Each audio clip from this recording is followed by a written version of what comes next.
Billionaire father sees black waitress let disabled son lead a dance step, and then changes her life forever. The silence that fell over Kingsley's, Manhattan's most exclusive restaurant, was so thick it seemed to have weight. Conversations ceased, cutlery froze in midair, and dozens of eyes fixed on the small space between the tables. 10-year-old Lucas Montgomery was visibly shaking. His legs, trapped in metal braces, wavered as he reached out to Diana Johnson, the restaurant's only black waitress. The live piano had just begun a soft melody, and the boy's impulse to ask someone to dance came without warning. "Sir, control your son." Manager Thornton's sharp voice cut through the silence. "That's inappropriate. This is not a dance hall, and our employees are not here to entertain children." Richard Montgomery, owner of Montgomery Investments and one of the richest men in the country, swallowed hard. It was the first time he had taken Lucas out to dinner in public since the accident that had partially paralyzed his legs 2 years earlier. A mistake he would not repeat. "Lucas, sit down." The order came low but firm. Diana remained motionless, her gaze shifting between the manager, the billionaire, and the boy whose hand was still hanging in the air. In her 5 years working there, she had learned to become invisible, especially to customers like Montgomery. "Mr. Thornton, I'm leaving. My shift is over." Her voice sounded calm as she removed her apron and placed it on the tray. Then, to everyone's amazement, she smiled at Lucas and took his hand. "I can't dance in an apron." Richard stood up abruptly. "What do you think you're doing?" Diana held his gaze. "I'm accepting an invitation, sir." Before anyone could interfere, Lucas took a hesitant step forward. His foot dragged painfully across the floor, and the metal of his braces screeched. But Diana didn't try to guide him or hurry him. She simply adjusted her own pace to his. "She's getting fired tomorrow," whispered a woman at the next table. Richard watched, paralyzed. A sudden memory struck him: Elizabeth, his late wife, dancing with Lucas in the living room. "It's not about perfection," she had said, "it's about connection." As Diana followed Lucas's clumsy steps, something in the boy's eyes changed. Fear gave way to intense concentration. Shame gave way to shy pride. For the first time since the accident, he wasn't being guided, helped, or corrected. He was leading. "Mr. Montgomery," the manager's voice interrupted his thoughts, "I can assure you this will never happen again. She will be properly disciplined." Richard didn't respond. The entire restaurant seemed to wait for his reaction. After all, a man of his power could end anyone's career with a single word. Employees stopped what they were doing. Other customers watched with morbid curiosity. Lucas's smile, however, was the only sound that echoed in his mind. Diana led the boy back to the table after 3 dance steps. "Thank you for asking me out," she said formally, as if speaking to an adult. "It was an honor." When she turned to leave, Richard stopped her. "Wait." His voice sounded different, almost unrecognizable to himself. "What's your full name?" "Diana Johnson, sir." Richard nodded slowly. "Diana Johnson," he repeated, as if memorizing it. Then he took a card from inside his jacket and held it out to her. "My office. Tomorrow at 10 a.m. The entire restaurant held its breath. Diana accepted the card without showing any emotion, but her hand trembled slightly. "Dad," Lucas called as she walked away, "why did you do that?" The question hung in the air like an accusation. Richard watched his son and for a brief moment, saw not just the child Elizabeth had left in his care, but a complete human being whose wants and needs he had systematically ignored for 2 years. As dinner proceeded in awkward silence, no one noticed Diana's glance before she left, not out of fear or resignation, but out of a calm determination that contrasted with the storm brewing in Richard Montgomery's eyes. If this story about dignity and transformation is already touching your heart, don't forget to subscribe to the channel to follow how a simple gesture of respect can spark a silent revolution capable of transforming lives forever. The lobby of Montgomery Tower sparkled with its glass and marble walls, reflecting the morning sunlight. Diana Johnson immediately felt out of place in her best outfit, a navy blue skirt and white blouse bought on sale. The people passing by her wore clothes that probably cost more than her monthly rent. "Diana Johnson to see Mr. Montgomery," she said to the receptionist, who examined her with a clinical gaze before making a call. 18th floor. "Miss Winters will see you." In the elevator, Diana took a deep breath, clutching her worn purse to her chest. It wasn't fear she felt, It was a quiet determination that came from having faced worse. Much worse. Miss Winters was a woman in her 40s with a sharp gaze and impeccable posture.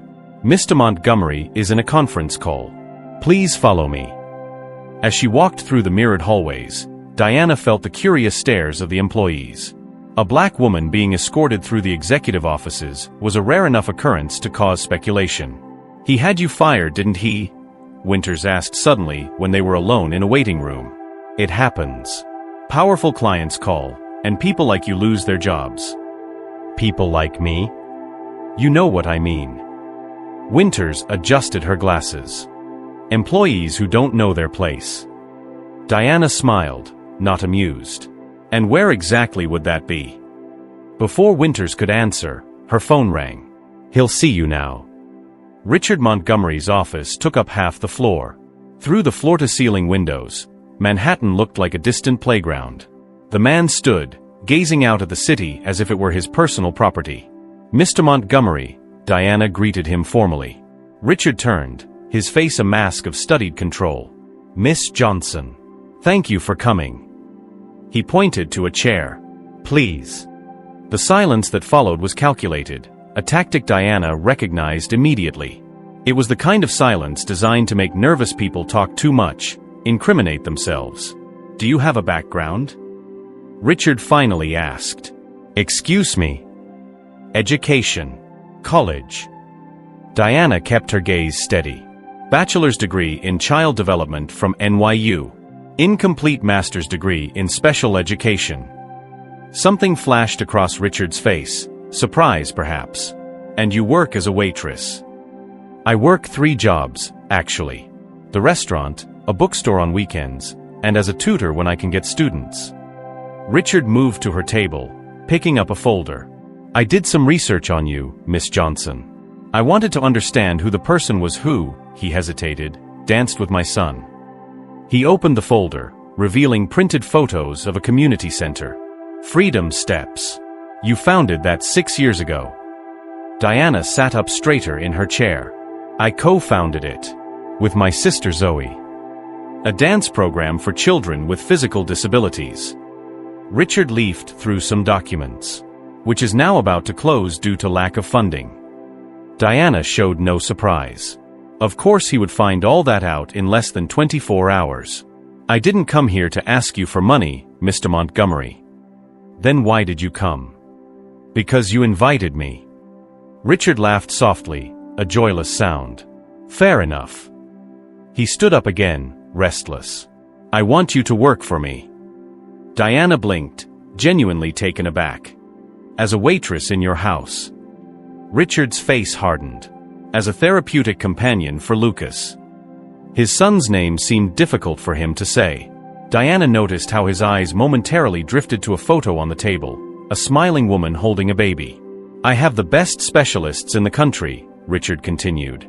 Physical therapists, neurologists, psychologists. But what you did yesterday, he paused, as if the words betrayed him. It was just a dance, Mr. Montgomery. It was the first time I've seen him smile since the accident. The admission was painful. I don't want a dancer for my son. I want someone who can do what you did, follow, not lead. Diana studied the man in front of her. Beneath the facade of power and control, she saw what others might not, a desperate, lost father. I can pay you 5 times what you're making now. Diana stood up. No. Richard looked shocked, like someone unaccustomed to hearing that word. I don't work for people who see only my color or my social class before they see my competence, she explained calmly. And I definitely don't work for people who try to buy solutions to emotional problems. Richard's face flushed. You're turning down an offer that would solve your financial problems? Out of pride. Out of dignity, Diana corrected. And because your son deserves more than someone hired to pretend to care. She walked to the door, then paused. Lucas doesn't need more experts. He needs space to lead his own life. You don't know my son. No, Diana agreed. But I know people like him. People whose physical limitations are nothing compared to the invisible cages we build around them. She took a card from her purse and placed it on the table. Freedom Steps. Classes on Tuesdays and Thursdays, 4 p.m. If you'd like to bring Lucas, the first class is free. As Diana left, she passed Winters, who had obviously been listening behind the door. "You just turned down an offer from Richard Montgomery," she whispered incredulously. "Are you crazy?" Diana smiled. "Maybe. But I'd rather be crazy than be property." The following Wednesday, Diana was at the reception desk of the community center when Zoe, her sister and co-founder of the project, came running up. "There's a Bentley parked outside," she whispered, nervously adjusting her hijab. "And you won't believe who's inside." Through the window, Diana saw the luxurious car. Lucas was in the back seat, looking anxiously out the window. Richard remained in the driver's seat, his hands still on the steering wheel, as if fighting an internal battle. "He's not coming in," Zoe predicted. "Men like him don't come to places like this." Diana smiled, remembering Lucas's gaze during those brief moments of dancing. Don't underestimate the power of a determined son. As they watched, the car door opened. Lucas got out slowly, adjusting his gadgets. Then, to everyone's surprise, Richard got out too. The billionaire looked out of place in his casual pants and sweater, an obvious attempt to dress less formally, but still screaming privilege. "I told you he'd come," Diana murmured, more to herself. Zoe stared at her. "What did you do?" Diana didn't answer, but her eyes sparkled with a secret that not even her sister fully knew. In her tiny apartment in the Bronx, hidden under her bed, was a notebook filled with notes about children like Lucas, and men like Richard Montgomery. Years of observation, research, and a plan that had begun with a simple acceptance of an invitation to dance. What Richard Montgomery didn't know, what he couldn't imagine in his world of glass towers and endless bank accounts, was that Diana Johnson wasn't just a waitress who had agreed to dance with his son. She was a woman with a mission.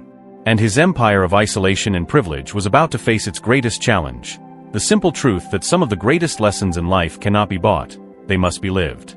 Freedom Steps operated out of an old community warehouse. Handmade posters decorated the walls with phrases like "your rhythm," "your rules," and "every move counts." When Richard and Lucas entered, children with various types of mobility devices practiced free movements to the sound of a light beat. "Mr. Montgomery," Diana approached, wearing simple clothes with the program logo. "Welcome." Lucas watched the children in awe. A girl in a wheelchair spun in precise circles, while a boy with a prosthetic leg created a sequence of steps. "It looks chaotic," Richard commented, visibly uncomfortable. "There is structure," Diana replied. "It's just not the one you recognize." She turned to Lucas. "Would you like to join in?" The boy nodded enthusiastically, but looked at his father, hesitant. "Go on," Richard said tensely. "I'll be right here." As Diana guided Lucas to the group, Zoe approached Richard and offered him a chair. "The first day is always the hardest," she commented. "For the parents, not the kids." "This isn't therapy," Richard argued. "I hired the best rehabilitation specialists." "And how has that been working for Lucas?" Zoe asked gently. The studio door opened. An older woman entered, leaning on an ornate cane. She had gray hair in elegant braids and a commanding presence. "Dr. Elaine Mercer," Zoe whispered. "Neuroscientist specializing in brain plasticity. Retired from Harvard." The woman greeted several children before noticing Richard. "Mr. Montgomery, you've rejected my research proposal 3 times in the last 2 years. Dr. Mercer, I didn't expect to see you here." "I oversee the research program," she explained. "We're studying how non-directive approaches to movement affect neural reconfiguration in children with motor challenges." "Research," Richard frowned. "I thought this was just a community dance class." Diana returned, leaving Lucas exploring movements with another child. Freedom Steps is a pilot motor rehabilitation program based on the theory of movement autonomy, she explained. We integrate adaptive dance with neuroscientific principles. Why do you work as a waitress if you lead a research program? Because we don't have adequate funding yet. And because people like you rejected us 3 times. The penny dropped. You were Dr. Mercer's assistant on the proposals. Co-author, Dr. Mercer corrected. Diana has an incomplete master's degree because she had to leave college to take care of her sister. But her theoretical work is groundbreaking. You knew who I was at the restaurant, Richard concluded. From the moment you walked in, Diana confirmed. And when Lucas got up to dance, I recognized the opportunity to show, not tell. Was it staged? The dance? Absolutely not. Lucas chose to get up. I chose to follow. A group of reporters entered the studio. Richard immediately tensed. What's this? Part 2 of the plan, Diana smiled slightly. Zoe showed Richard a newly published article. Revolutionary motor rehabilitation methodology shows promising results. We published our first results today, Dr. Mercer explained. And we invited the press. You used my son for a public relations stunt? Richard's voice was pure ice. Diana led him into a side room where photos of dozens of children adorned the walls, each with handwritten progress statistics. On the last wall was an empty frame. What's that? He asked. Our future. The full rehabilitation center we could build if we had the resources. 500 children a year instead of 50. You orchestrated all this, Richard muttered. The dance, the meeting, bringing me here on press day. I saw an opportunity and took it. 4 months ago, when you canceled our meeting without reading the proposal, I promised myself I'd find a way. Diana. Zoe interrupted. It's Lucas. They rushed back. Lucas was in the center of the room, surrounded by other children. Someone had turned off the music, and everyone watched in silence. The boy had removed one of his braces and was trying to balance on just one support. Lucas. Richard started forward, but Diana stopped him. Wait, she whispered. Watch. Lucas took a deep breath, focused. Then, to everyone's amazement, especially his father's, he took a complete step without full support. It was small, shaky, but entirely his. The children cheered. Camera flashes went off. Richard's face, usually composed and unreadable, was now exposed, with unshed tears glistening in his eyes. That's why we created Freedom Steps, Diana said softly. It's not about perfect steps. It's about first steps on your own. Richard watched his son, not as a problem to be managed, but as a complete person discovering his own strength. This could have been done without manipulating me, he said finally.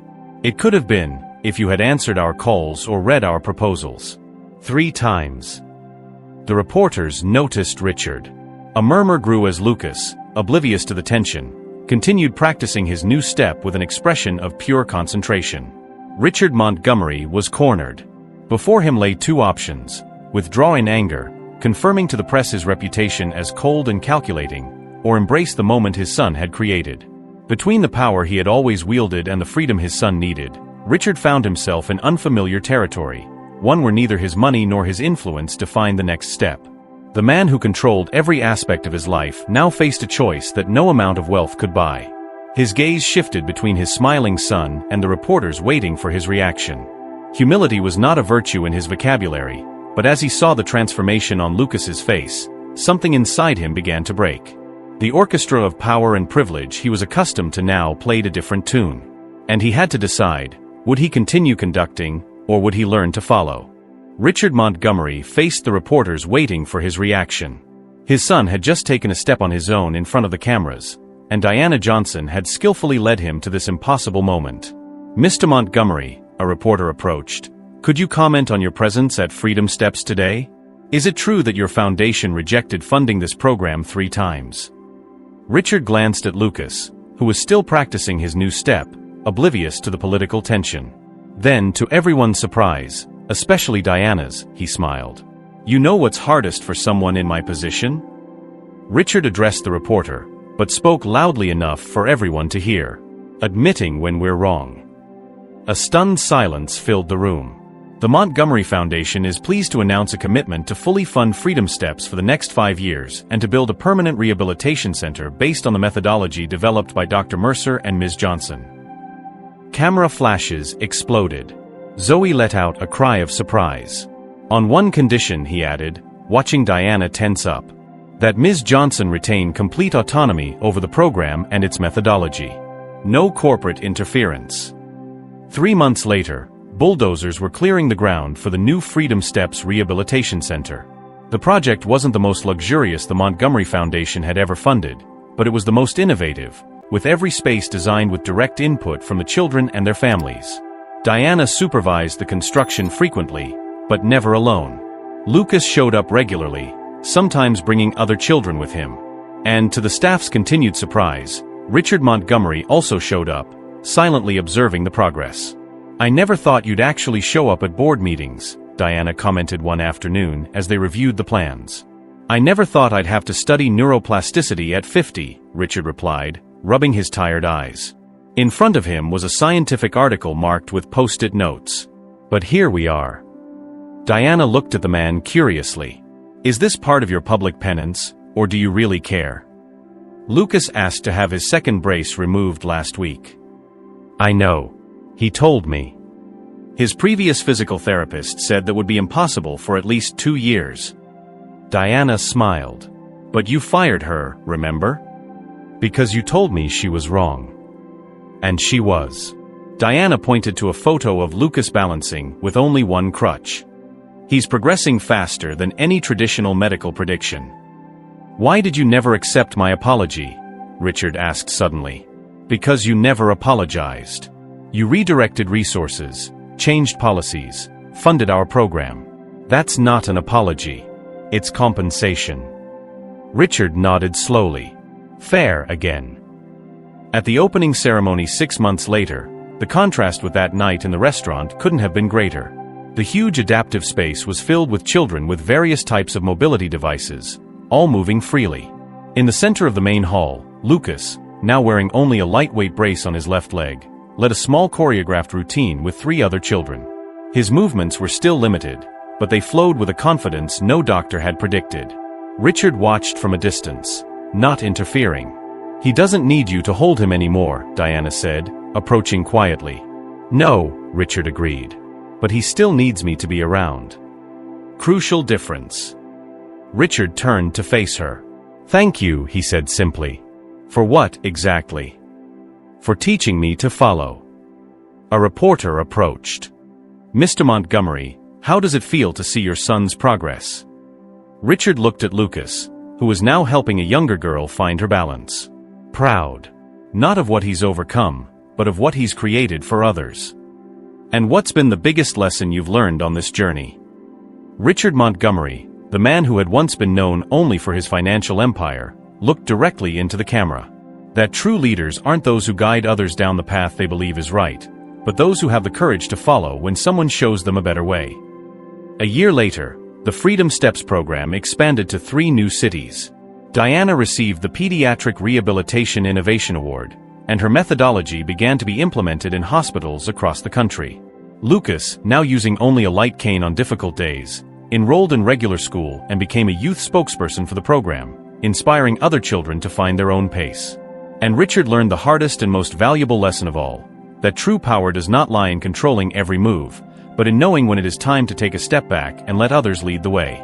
In a world where powerful people rarely change their perspectives, and where those without power often remain in the shadows, the story of Richard, Diana, and Lucas reminds us that true transformation occurs when we cross the invisible boundaries that separate us.